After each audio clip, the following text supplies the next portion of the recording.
Bom dia, Gilmar Lima. Bom dia, ouvintes da natureza. Vai começar mais um Personagem da Notícia, o nosso programa de toda manhã. Hoje está o dia assim, fresco aqui em Cuiabá. Tivemos um final de semana muito agitado aí com a eleição presidencial. Agora vem aquela tranquilidade, né? Aquela paz de espírito. Superamos o desafio da eleição e vamos agora caminhar para continuarmos construindo a nossa democracia, o nosso país cada vez mais harmônico. E como símbolo dessa harmonia, símbolo dessa paz, nós trouxemos aqui o jornalista da tranquilidade. O nosso entrevistado de hoje é o jornalista Eduardo Gomes, que é editor de uma das mais badaladas revistas aqui de Mato Grosso, que é a revista Mato Grosso Aqui, MT Aqui. Todo mês você tem ali todas as informações que você precisa. É a revista e o jornalista que mais mergulha, né, no vasto interior de Mato Grosso, mostrando a realidade do nosso estado nas suas mais diferentes conformações. E o Eduardo Gomes, nosso convidado de hoje, está completando 44 anos de jornalismo aqui em Mato Grosso. E para comemorar esses 44, ele está lançando um livro, deve lançar no final do ano, aí numa grande festa. E o livro se chama justamente 44. Então nós vamos conversar aqui sobre as atividades jornalísticas do Eduardo, sobre o lançamento desse seu livro, e aproveitar também a sapiência, a informação, para refletir um pouco sobre diversos aspectos da nossa realidade. Eduardo Gomes, bom dia. Bom dia, meu amigo Enoque, bom dia, ouvintes de Chapada e de toda a região. Os adjetivos que você me dispensou me lisonjeiam, mas na verdade não chega a tanto. Não haverá festa no lançamento do livro, trata-se de um livro bem modesto, escrito com a minha limitação jornalística e meu pouco conhecimento das coisas de Mato Grosso, mas feito com o coração. Eu espero que o livro tenha uma boa recepção perante as pessoas e que possa ser útil com aquilo que ele se propõe a apresentar, que é um registro temporal de 44 anos de fatos que eu considero relevantes ou pelo menos interessantes que ocorreram nesse período, tanto em Cuiabá quanto nas nossas cidades interioranas.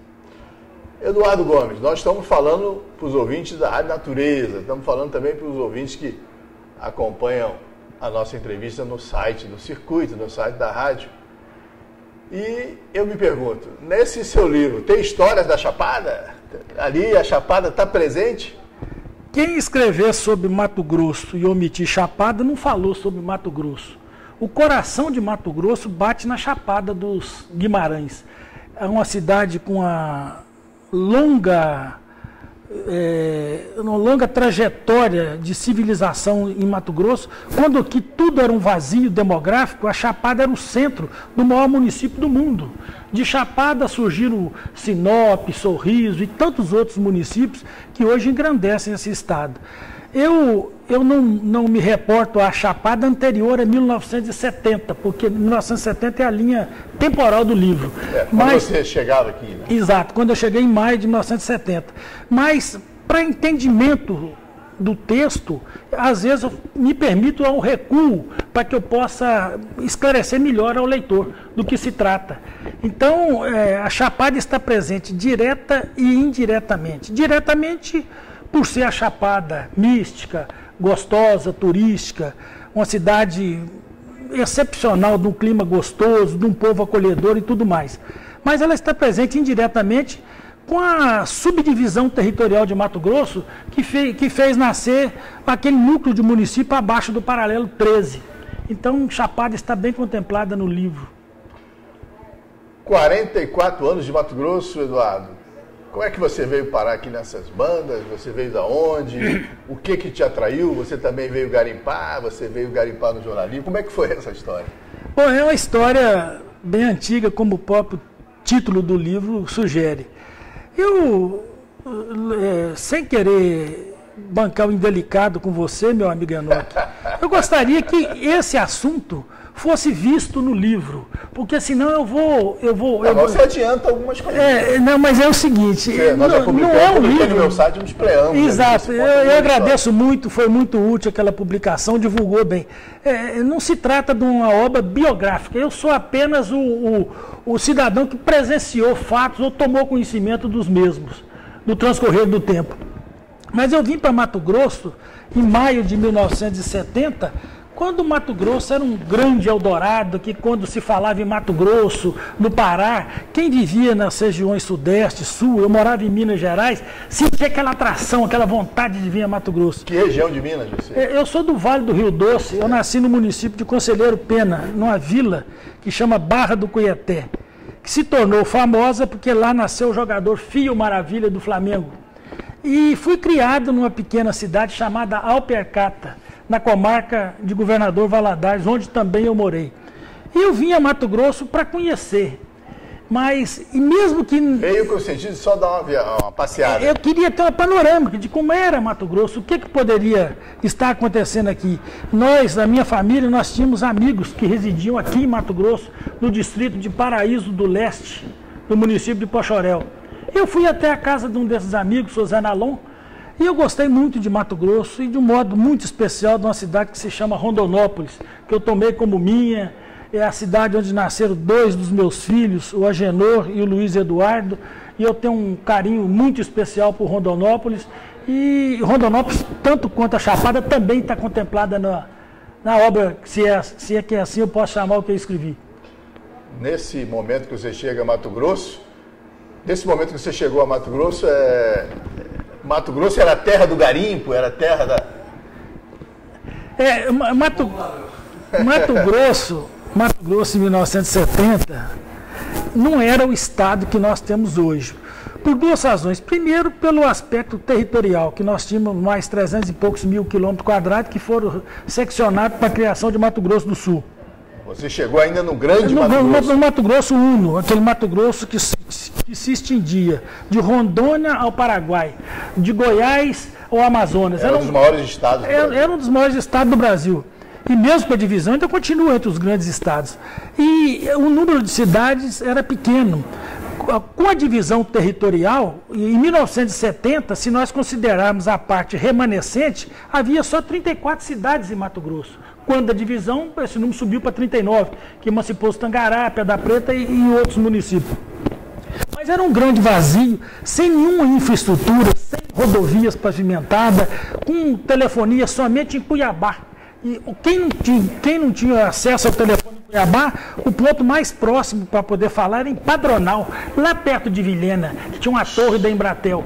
Nós saímos de Rondonópolis para fazer interurbana aqui em Cuiabá. Para se comunicar com São Paulo, Rio... Não havia esse telefonema. O único aeroporto pavimentado que operava voos noturnos era o de Várzea Grande.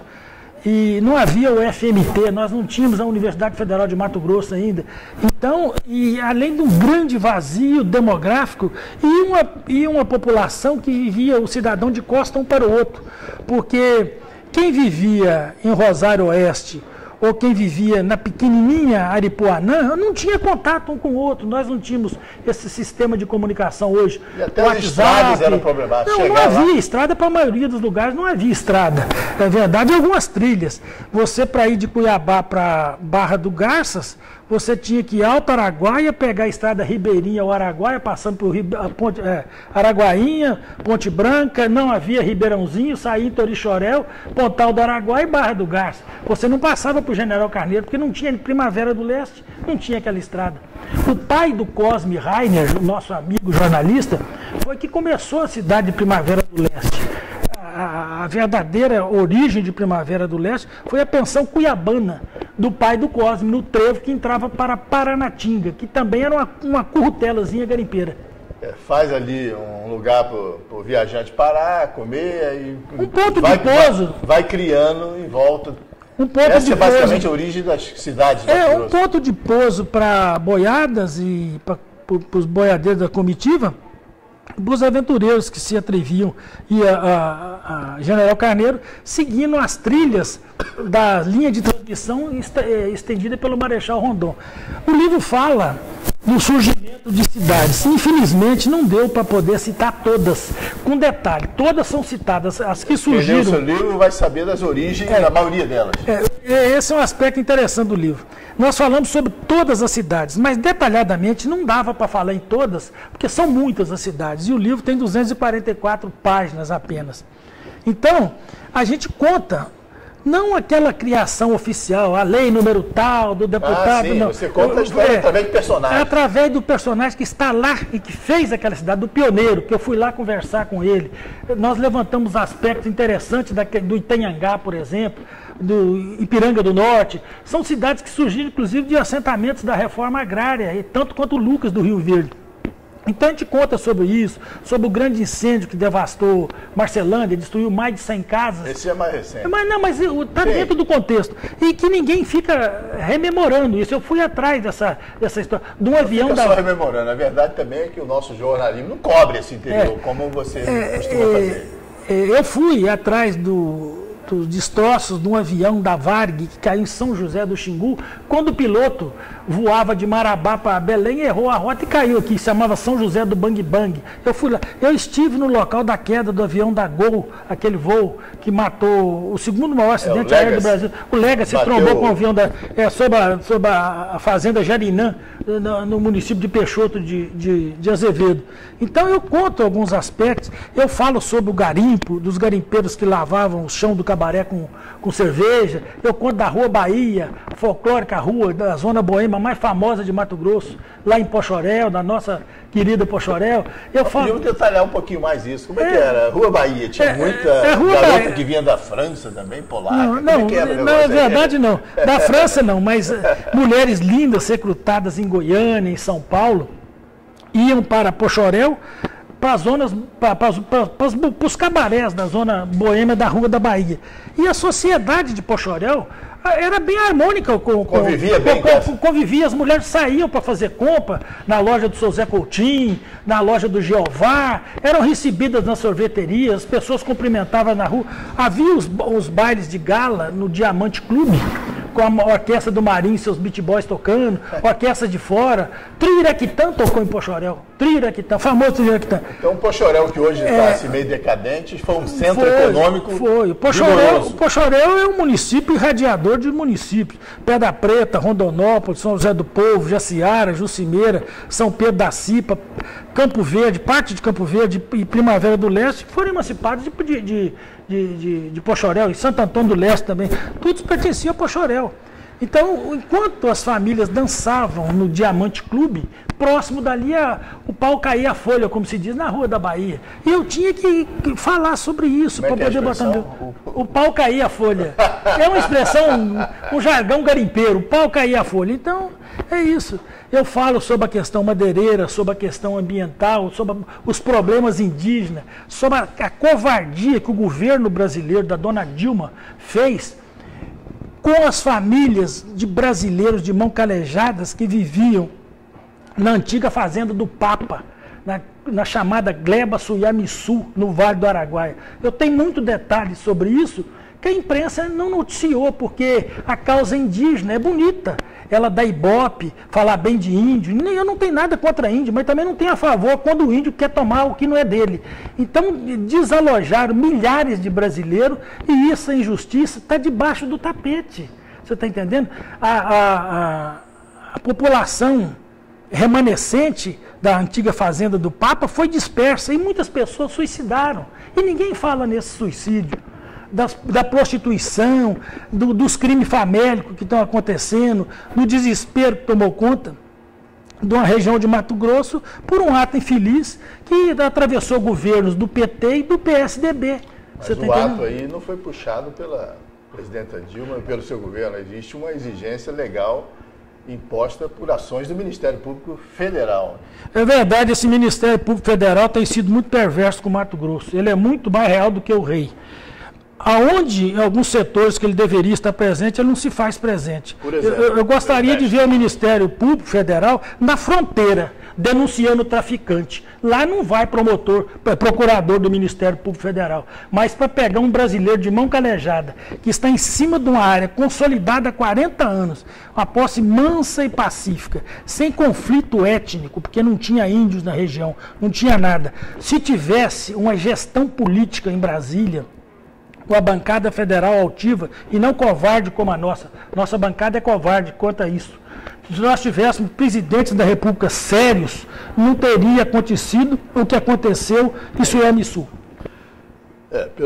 Vocês estão vendo aqui a nossa entrevista com o Eduardo Gomes, jornalista que vocês estão sentindo, apaixonado, militante, conversando comigo aqui, eu, Enoque Cavalcante, nós aqui na Rádio Natureza de Chapada, com esses personagens da notícia aqui, né, tem hoje o prazer de receber o Eduardo. E o Eduardo está falando do seu livro.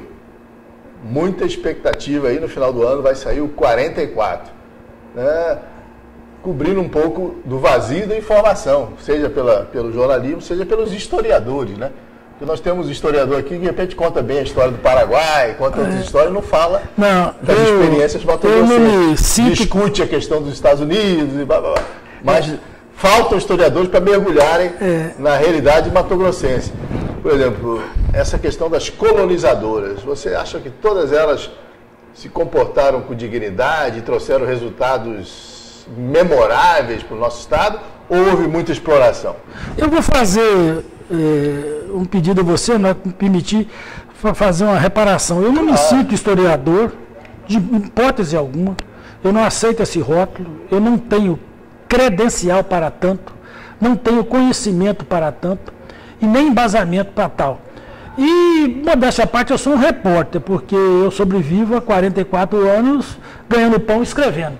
Mas quanto às colonizadoras, Mato Grosso foi um exemplo nacional de colonização. Nós temos que situar a colonização no contexto temporal. Quando o processo de colonização chegou no eixo da Cuiabá-Santarém, a BR-163, através das colonizadoras do seu Enio Pipino, que fez Sinop, Santa Carmen, Vera e Cláudia, a colonizadora Sinop, ou a Indeco, que fez Alta Floresta, Paranaíta e Apiacás. Vamos ficar nessas duas para facilitar, para nós ganharmos tempo. Elas cumpriam rigidamente as regras ambientais que eram impostas pelo Estatuto da Terra de 1964. Você não poderia imaginar que em 1973, me desculpe, eu estou meio rouco, de torcer pelo Aécio ontem, vocês não poderiam imaginar que em 1973, uma colonizadora no sertão da Amazônia brasileira, num grande vazio, cercada por malária, por problemas de isolamento, por uma série de outros... Sem infraestrutura nenhuma? Totalmente sem infraestrutura. Ela quisesse ser mais real que o rei. Ela cumpria a lei, o estatuto mantido pelo IBRA, que é o antecessor do INCRA, eu falo isso no livro. As colonizadoras fizeram um padrão de colonização em cima disso. E foi muito bom, porque quem comprou terra de colonizadora recebeu terra legalizada. Porque Mato Grosso tinha terra no primeiro andar, no segundo, no terceiro, cartórios e agrimensores, nós não podemos generalizar, mas cartórios e agrimensores facilitavam isso. Não havia georreferenciamento, não havia essa facilidade de identificação da propriedade por satélite e tudo mais. Então as colonizadoras moralizaram esse processo. E teve uma figura muito importante nesse processo de colonização, que foi o coronel José Meireles, que comandou o 9º BEC e foi nosso prefeito em Cuiabá. O coronel Meireles foi um sonhador, um idealista. Ele brigava com Paulo Iacota, que era presidente do INCRA, para poder legalizar terras no Nortão. Você tá entendendo? À medida que ele ia abrindo a estrada, No posto Gil, tinha uma corrente do 9º BEC que parava todo mundo. O senhor está indo para onde? Eu vou para tal lugar. Fazer o que não vota? Você não vai grilar a terra, não vota. Então era um negócio, nada a ver com ditadura militar, era uma coisa mesmo séria. Então, acho que o processo das colonizadoras... Evidentemente, havia muitos aventureiros querendo tudo, abrir de qualquer forma. A terra dividia com quem de direito, você entendeu? Eu falo isso no livro, eu conto sobre essa questão agrária em Mato Grosso. Então, tanto no Araguaia, com o Norberto Schwantz, que ele teve presente no Araguaia e no Nortão, quanto no Nortão, e com os Briantes lá em São José do Rio Claro, com Zé Reis em Colíder, com Zé Paraná em Juara, Tabaporã, foram colonizadoras que foram exemplo para o Brasil. E a pioneira de todas, anterior ao meu marco temporal de 70, foi a do Sr. José Maier, que fundou Porto dos Gaúchos, mas isso em 1959, bem antes que estivesse em Mato Grosso. Você falou das colonizadoras. E os assentamentos rurais? Eles seguiram assim, tiveram o mesmo sucesso e tiveram uma orientação que mereça ser elogiada aqui no nosso estado? Enoque, eu anulei o voto para deputado estadual, conscientemente, pela improdutividade da Assembleia Legislativa. E anulou agora nessa eleição? Anulei o voto, conscientemente. E olha que eu sabia todo mundo que era candidato, eu analisei um por um dos candidatos, inclusive os que não tinham chance de eleição. Os que estavam com mandato? E os que não tinham mandato. Anulei o voto, conscientemente. É o seguinte, nós temos na Assembleia uma comissão de redivisão territorial. E o tratamento que se deve dar à questão da posse da terra passa por essa comissão, que nunca produziu nada. Não consegue redefinir as divisas. Ela deveria estabelecer políticas para a área. Nós temos vários municípios com problema de divisa entre eles. O Paraguai discute com o Diamantino, por exemplo, onde nasceu o Rio Paraguai. O Paraguai é o Diamantino. A Assembleia não dá conta de fazer isso. A Assembleia gosta de fazer estacionamento, coisa faraônica, que não é competência dela. A legislação que é da competência dela, ela foge disso. Mas nenhum assentamento em Mato Grosso. Nós temos 547 assentamentos da reforma agrária. A quase totalidade. Alguns enormes, comunais. Alguns poucos pertencem ao Intermate, o Instituto de Terra, que também é uma caixa preta, que ninguém sabe o que é aquilo. E a maioria pertence ao INCRA. Nenhum assentamento é emancipado. O raio de sol em Juruena, onde tem o poço de carbono, que é famoso no mundo inteiro entre os ambientalistas, não tem emancipação. Os assentamentos não foram emancipados. Nós corremos um grave risco de perdermos uma cidade que chama Itanhangá. Porque Itanhangá foi feito sob uma terra do INCRA, num assentamento que não foi emancipado. Itanhangá não tem sustentação jurídica.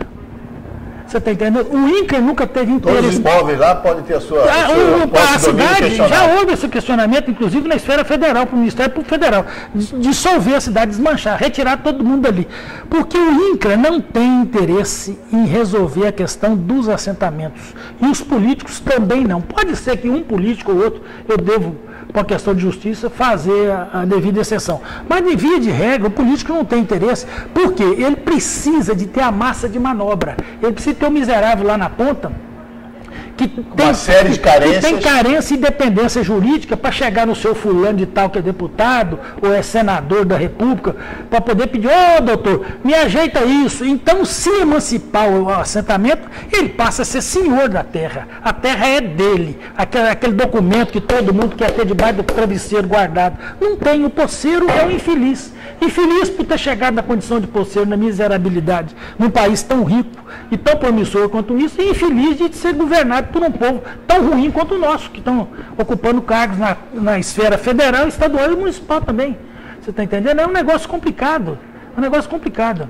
O movimento dos sem terras costuma dizer, através de seus líderes, que o Brasil, e Mato Grosso particularmente, continua devendo a reforma agrária. Você é um dos entusiastas dessa bandeira?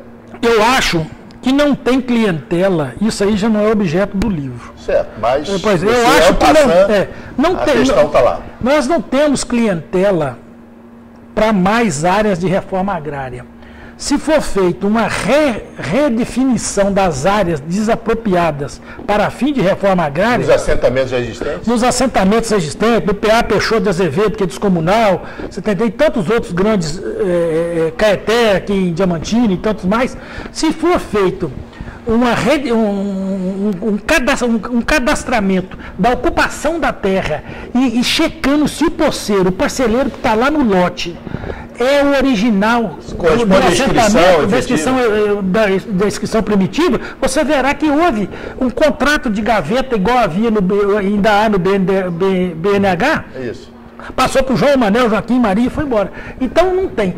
E eles não produzem. Boa parte dos assentados não tem o perfil do agricultor. Foi uma chácara de lazer. Foi para lá por uma questão da miséria, foi para lá para poder ganhar a cesta básica, para não trabalhar, para poder fazer a arruaça. Você está entendendo? Então eu acho que a verdadeira reforma agrária é reduzir os assentamentos e o governo federal licitar essas áreas, vender para quem produz, sem prejuízo do ser humano, sem prejuízo da família que quer produzir. Porque nós estamos criando o assentamento de fachada. Você está entendendo? 400 famílias, não tem lugar nenhum, tem 400 famílias assentadas. Esses pequenos movimentos que estão acontecendo de bloqueios de rodovia e tudo mais, isso é feito por gente que já tem parcela do INCRA. Não é ele devia estar lá trabalhando. Não é gente que está fora da terra? É gente que está dentro da terra. É recrutado as comissões de mobilização do MST e seus similares que trazem essas pessoas para a rodovia. Se você olhar a palma da mão desse povo, não tem calo. Você está entendendo? Calo de mão de parceleiro da reforma agrária cura câncer, porque eles não trabalham. Antes de fazer uma lavouria de subsistência, eles fazem um barracão para reunião. Tem gente que quer produzir, mas quem quer produzir, o sistema diretivo do MST não permite. Ele passa a ser marginalizado dentro daquela comunidade em que ele vive, porque ele não pode produzir, ele tem que produzir discórdia. A verdadeira reforma agrária, para ser tratada com seriedade, a FAMAT é muito omissa em relação a isso. A FAMAT é um feudo de magnatas que não produzem nada para Mato Grosso, só causam despesa a Mato Grosso. Se a FAMAT tiver seriedade, a FAMAT levantaria essa questão, junto com a bancada federal de Mato Grosso, levaria isso ao conhecimento nacional e exigiria que, ao invés de mais desapropriação, houvesse a reforma agrária ao contrário. Você está entendendo? A função da terra é produzir. Não importa se eu vou produzir sobre 100 hectares ou sobre 10 hectares. Está parado, deve ser retirado. 100 não. E eu acho que sim, não. Primeiro você teria que identificar se o senhor quer produzir realmente. Vou te dar mais uma oportunidade. Vai ter crédito, vai ter máquinas. Pronaf existe vai exatamente ter extensão rural. Tudo, assistência técnica, porque nós não temos assistência técnica estadual. A Empaer hoje é um cabidinho de emprego para a gente. A Empaer não está presente em Mato Grosso. A Empaer precisaria de no mínimo 2.000 técnicos agrícolas para poder funcionar. Foi sucateada também. Não, houve um desmonte ao longo dos 20 anos para cá. A Empaer foi sendo desmontada. O mesmo aconteceu com a Metamate, que tem 37 funcionários, 11 geólogos e 20 e poucos burocratas. Você está entendendo? Como é que o quarto estado em potencial mineral do Brasil é o Mato Grosso e não tem um fomento mineral? Eu trato desse assunto, e esse assunto eu trato no livro. Mas voltando à reforma agrária, eu acho que precisava de passar limpo, sem paixão ideológica, tirar o petismo disso, porque quando fala, vira aquele atenta, quem está na cidade, em vez de ajudar, atrapalha. São falsos formadores de opinião que conhecem Mato Grosso por ouvir dizer. Vai lá no campo, eles verão que é isso. Precisavam de fazer esse povo produzir, Enoque. Esse povo não produz nada. Tá, então você passou aqui uma imagem que ela é assim, apavorante para quem olha de fora. Você critica os assentados e critica o pessoal da FAMAT. Quem é que produz nesse estado? Quem é que tem gerado esses números fantásticos da nossa agricultura, da nossa pecuária? O Zeca de Ávila, quando presidia a FAMAT, eu escutei ele dizer uma vez que se o governo dormisse de dia e fizesse farra à noite, seria muito bom para a produção brasileira, porque o governo acordado ele atrapalha. Você está entendendo? O governo quer ter uma atitude paternalista com o assentado. Eu não tenho nada contra o assentado, pelo contrário, eu acho que todo cidadão... Você está questionando o sistema, a gestão. Não tem gestão. Todo cidadão que queira produzir deveria ser estimulado a tal. Independentemente de rótulo, de parceleiro, de fazendeiro, ele deveria ser estimulado. Você tem uma propriedade grande, tem um financiamento compatível com a sua área. Você não tem nada, ganhou 50 hectares para poder produzir 30 hectares, receba os incentivos fiscais, assistência técnica devida. Mas você criar uma reforma agrária de fachada para falar que no assentamento PA, não sei o que lá, tem 5 mil parceleiros, Para criar uma base de votação para alguns grupos? É um jogo de interesse, você está entendendo? É um jogo de interesse. Eu via entre os candidatos a deputado, fulana da FETAGRE. Eu acho que não pode ser identificado o candidato fulano da FETAG. A FETAG é a instituição que tem que ser preservada da questão partidária. Não é da FETAG. O Gilson da FETAG foi secretário. Eu acho que não pode ser conduzido dessa... Está hoje em Cuiabá. Eu acho que não pode ser conduzido dessa forma, você está entendendo? Tem que ter um... Nós estamos aqui na Natureza AM de Chapada dos Guimarães, falando com o jornalista Eduardo Gomes, 44 anos de jornalismo em nosso estado, que está mostrando um pouco da sua experiência. Vou pegar um outro aspecto aqui, já que falamos com a Chapada, voltamos à Chapada. Chapada é aquele balneário, aquela área de desenvolvimento turístico, e que não tem, que enfrenta uma ameaça de virar também uma região de loteamentos urbanos, né, com falta d'água, com uma série de problemas que começam a se avolumar lá. Você acha, você fala em algum aspecto dessas suas reportagens sobre essa destinação, né, que deveria ser dada a Jabá? Nós temos a Salgadeira fechada, nós temos outras regiões turísticas reclamando de uma interligação. Você é um homem satisfeito com o aproveitamento que nós, no Mato Grosso, com tanta natureza em volta de nós, temos dado a essa nossa estrutura, até para atrair um turismo internacional que é muito rentável? Eu acho, Enoque, que a questão do turismo em Mato Grosso, no que toca ao governo do estado, é irresponsável. No Brasil interior, nenhum estado tem um potencial turístico, sim, e tão diversificado quanto o nosso. É muito comum você falar assim, nós temos Amazônia, Pantanal, Cerrado, os 3 biomas. Esses biomas, essa questão toda aí, mas ninguém explora isso efetivamente. Com competência. É totalmente distante o estado da questão turista, da questão do turismo. Eu acho que o trade turístico devia se reunir, se fortalecer e começar a promover ações independentemente de governo. Porque a SEDTUR, Secretaria Especial de Desenvolvimento do Turismo, é um cabide de emprego. O secretário de Turismo é nomeado pela dona Teté Bezerra. É um amigo deles de Rondonópolis, porque eles deram o cargo para o seu Jair para dela, para ficar. E ele não tem identificação com o setor turístico. Nós tivemos uma Copa do Mundo aqui, ninguém consegue citar uma ação do governo de Mato Grosso na divulgação do turismo, interna e externamente. Aonde é que Mato Grosso se fez presente fora do seu estado para mostrar que nós temos uma cavalhada em Poconé, nós temos o conjunto Aurora do Quariterê, composto por negras descendentes de escravos em Vila Bela da Santíssima Trindade, que é a coisa mais linda que tem em Mato Grosso. Ninguém foi divulgar as belezas que nós temos em Cocalim, não houve essa preocupação. A preocupação era dizer que as obras estavam dentro do prazo, que a trincheira ia sair, ficou dessa maneira. Nós perdemos uma oportunidade única com turistas de vários países do mundo em quantidade grande. Nós não produzimos nada em russo para poder mostrar para o turista russo, para ele levar para Moscou em vídeo, em folder, para o turista japonês, para o turista sul-coreano, para o turista australiano, que nós temos uma semelhança territorial muita identificação com a Austrália. Poderia trazer um australiano para poder fazer uma trilha do Xingu acompanhando uma boiada a cavalo. Não teve. Nós estamos no centro de um continente.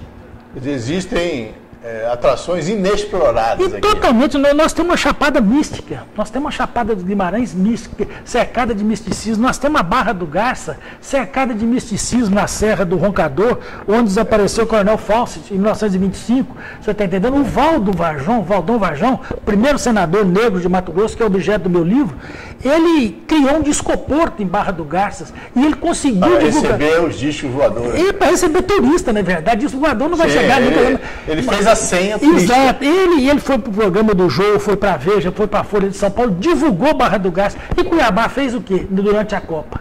O que Cuiabá fez? O que a Prefeitura de Cuiabá fez? Nos dias de jogos, a Prefeitura estava fechada, a Secretaria de Turismo de Mato Grosso estava fechada. Como é que você quer? Como repórter, você pode explicar por que a Salgadeira continua se mantém fechada? Eu acho que é um ato de uma gestão política temerária. Eu acho que esse assunto transcende, inclusive, o governo do Estado e deixa numa situação vexatória até os outros poderes de Mato Grosso. Eu tenho a impressão que a Assembleia Legislativa está sendo bem omissa nesse caso e a Justiça também. E a Prefeitura de Cuiabá? A Prefeitura de Cuiabá, ela tem uma parcela muito grande de culpa nisso, porque a grande interessada na salgadeira, em termos de faturamento de impostos, é a Prefeitura de Cuiabá. E o que a Prefeitura de Cuiabá faz? Nada. No tempo do Wilson tinha lá o Pardal cuidando e tal, e agora mas não tem ninguém. nada, fechou. Você passa ali, tem aqueles paredões assim, eu não sei, é um negócio até apavorante se descer Fechado, a serra, tudo tudo fechado. Nós estamos assim, vivendo, passando um túnel do tempo, uma beleza daquela... Você, em vez de ver a natureza, ela ficou vedada, inclusive aos Nós olhos. estamos dentro de um Parque Nacional do Ibama ali, meu Deus, mas o que está acontecendo com essa gestão do turismo? Eu acho que a Chapada, o comércio da Chapada, tinha que reagir em relação a isso. Você a Prefeitura de lá, os vereadores de lá. Os vereadores, todo mundo. Mas a Chapada tem uma crise institucional, né? Afasta prefeito, eu acho que a Chapada é uma crise em termos de política municipal. É uma crise. Precisa de parar com isso e pensar na Chapada com uma visão maior. De Levergé 2 e tal. Se você observar, Enoque, no entorno de Cuiabá, Santo Antônio de Levergé, Aforizal, Barão de Melgaço, Nossa Senhora do Livramento, Chapada, são municípios que não progrediram e que ficam na política doméstica intestinal que não interessa para ninguém, a não ser para meia dúzia que está querendo levar vantagem, mamar naquilo ali. Há pouco tempo, o prefeito de Barão de Melgaço é meu amigo de Rondonópolis, Antônio Ribeiro Torres. Ele não tinha local para sepultar ninguém, que o cemitério estava saturado. Ele não tinha que exportar defunto, de Barão não tinha. Mas não tinha como resolver isso? Não tinha, porque não dava licença ambiental, porque no Pantanal. Depende da SEMA. Um negócio complicado, Mato Grosso é complicado. Barão tinha que estar recebendo turista, nem recebendo problema, não tinha onde botar um defunto, rapaz.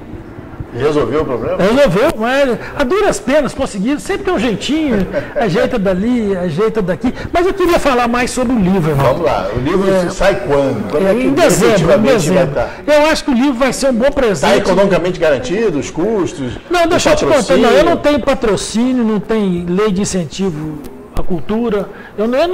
A Secretaria de Cultura é um feudo. Está dando uma briga aí terrível. Você sabe que perto está aquilo, tem gente presa, tem gente respondendo a processo.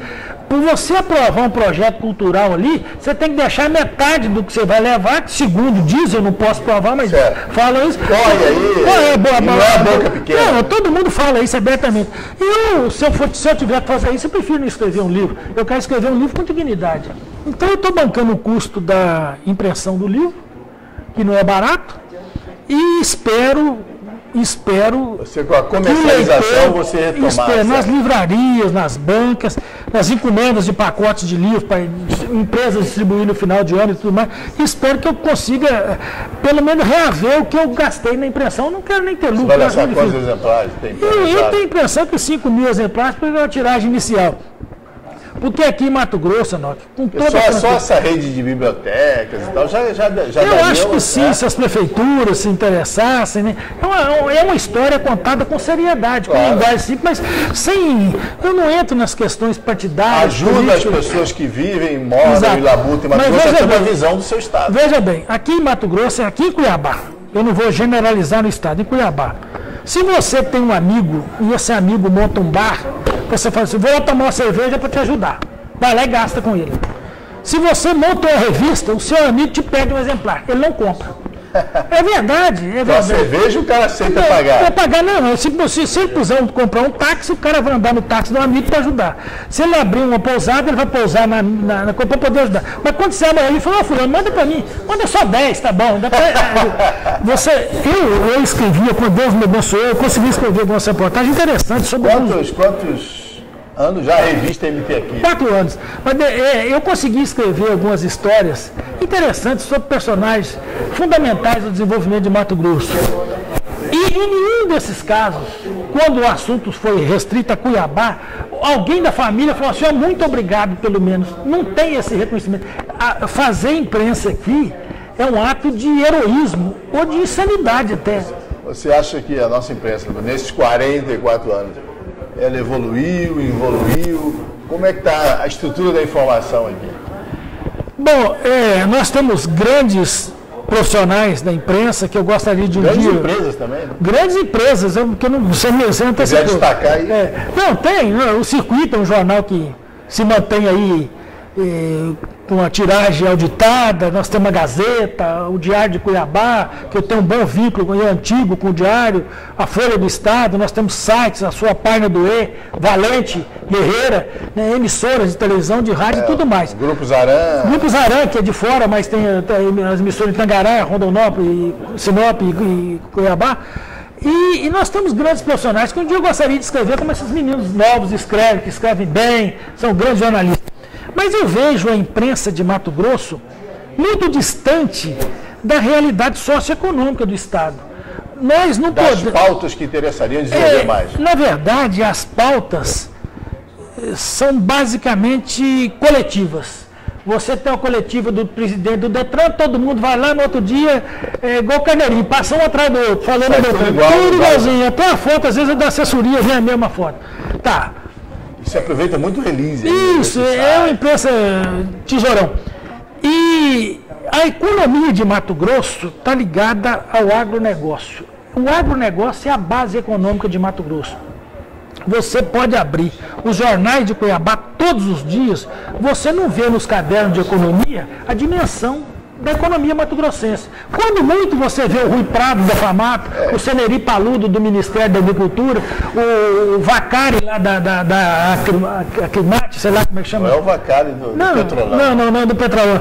Então são os sindicalistas, você vê os sindicalistas, você está entendendo? E algum político ligado ao setor. Mas o cidadão... Você não vê um mergulho aprofundado. O cidadão que está botando a mão na massa, o Ângelo Maronese, que está fazendo a pesquisa agronômica sobre arroz, de sequeiro, lá no Nortão, na Agronorte dele, lá não aparece nas pesquisas. O homem esse processo de reconstrução da Impaé, que está se tentando agora. O homem igual Matsubara, que foi pioneiro da soja, esse sucateamento da Impaé, essa improdutividade nos assentamentos, essa boa produtividade que a agricultura mecanizada mato-grossense tem, essa evolução da pecuária, essa migração do boi para o confinamento, o semi-confinamento. Essa expansão, a maior frota, especulação imobiliária é algo descontrolada. Eu acho até que no setor rural não tem especulação, porque a terra valorizada é a terra de imobiliária aqui no centro. Na cidade sim. E nós vimos aí o incêndio aí, que até hoje o pessoal não sabe como é que aquele prédio tinha aquela estrutura. Pois é. Veja bem, você estava falando das pautas que estão faltando aí. Não. Que não são cuidadas como deveriam. Certo. Não, eu queria dizer o seguinte, que eu queria falar que em Mato Grosso, a maior frota da aviação agrícola é baseada em Mato Grosso. Você não vê reportagem sobre isso.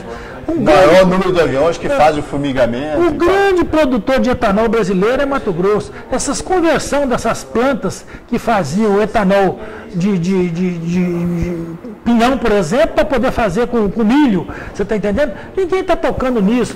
Tem bons técnicos agrícolas particulares, de trabalho na iniciativa privada e no governo, igual Antônio Mar, da Impaé, que não merecem destaque. Então, quem chega a Mato Grosso, se hospeda no hotel, pega um jornal, fala, esse estado aqui...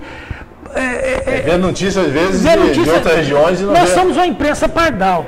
Porque se você falar sobre Monte Carlo, é cassino.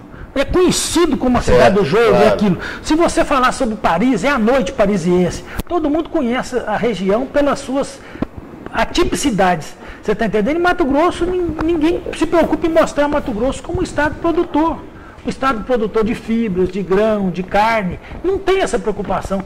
Ganha mais espaço uma discussão na Câmara de Cuiabá sobre um projeto de lei para fazer um sapo pular de lado do que uma produção em larga escala em Sorriso, em Itapurá, em Canarana, em Água Boa. Infelizmente é isso. Mas nós temos uma boa imprensa. Eu acho que precisa de mudar o foco um pouco. Aperfeiçoar o seu trabalho. Interiorizar o noticiário.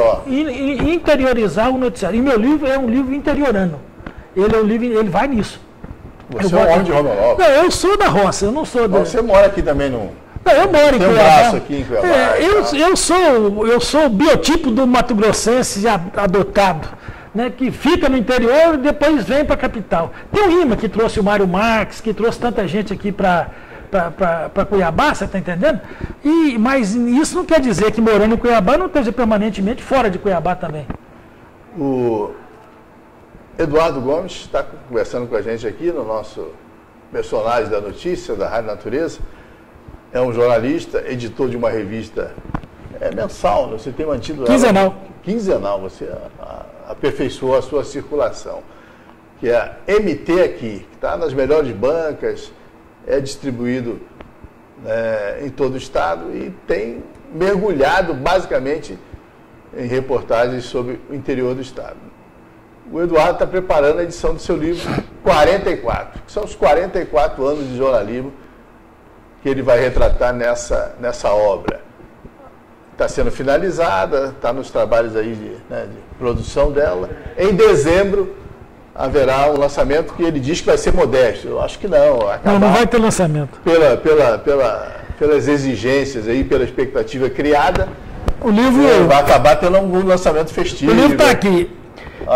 Está todo aqui. Falta a última revisão que o Marinaldo Custódio, que revisa aqui para o circuito, vai fazer ao longo dessa semana. O texto está pronto. Eu só tenho que fazer uma viagem a Campos de Julho e a Nova Lacerda para pegar fotos das duas cidades para completar o livro. São as particularidades do Campo de Julho e Júlio Campos ao inverso, o nome, para poder contar a origem dessa coisa lá. E Nova Lacerda passa pelo senador Márcio Lacerda.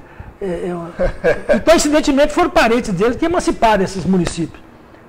Nós estamos chegando ao final da nossa entrevista de hoje. Nós fizemos aqui uma primeira abordagem com o Eduardo Gomes. Vocês viram aí, só essas duas colocações dele há pouco já mostra que tem muito que se conversar, né? O papel dos políticos, o papel dos caciques, o papel dos partidos, a entrada dos produtores de soja na política com Braulio Maggi, os novos horizontes que se abrem para Mato Grosso com Pedro Táxi no governo. Tudo isso são assuntos que o Eduardo tem seu palpite a dar, sua opinião a dar e certamente dará numa nova visita. Ele tem a revista quinzenal, a gente pode dar, daqui a 15 dias já está programando a chegada e o retorno do Eduardo Gomes, e a gente também criar e alimentar essa expectativa em torno da chegada do 44. Vou agradecer por hoje, Eduardo, e já deixar esse compromisso de que brevemente você está aqui. Daqui a pouco, olha, o nosso espaço de entrevista não parou. Daqui a pouco estará conosco, hoje ainda, Fred Nogueira. Grande Fred. É um dos sargistas mais aplaudidos aqui do Mato Grosso, militante do Diário de Cuiabá durante muitos anos, que também lançou um livro, Os 30 Anos de Charge. 74 anos. Então já temos 74 anos de jornalismo aqui. Falando dos 44 anos do Eduardo, vamos ao intervalo musical e anúncios. Eu posso me despedir rapidamente? Sim. Com o Gilmar Lima em seguida. E você fica na expectativa que o Fred Nogueira já está aqui na nossa redação e vai falar com a gente daqui a pouco. Eduardo Gomes se despedindo por hoje e voltando em breve para conversar com a gente. Eu espero que esse seja o primeiro de muitos contatos que nós teremos. Eu me apresento aos ouvintes e aos internautas na condição de repórter. Não aceito e não uso o título de escritor nem de historiador. Espero contar com a deferência de todos para que leiam o livro 44 e... Quanto é que deve custar um livro desse? Você já tem uma ideia de preço? Esse livro vai ter um preço mais afetivo do que um preço material. Vai ser um livro barato em termos de materiais. Eu quero empatar. Esse jogo não pode ter vitória, tem que ser de 1 a 1. Então, muito obrigado a todos, muito obrigado ao Enoque. Tenham todos um bom dia. Até daqui a pouco com o Fred. Daqui a pouco.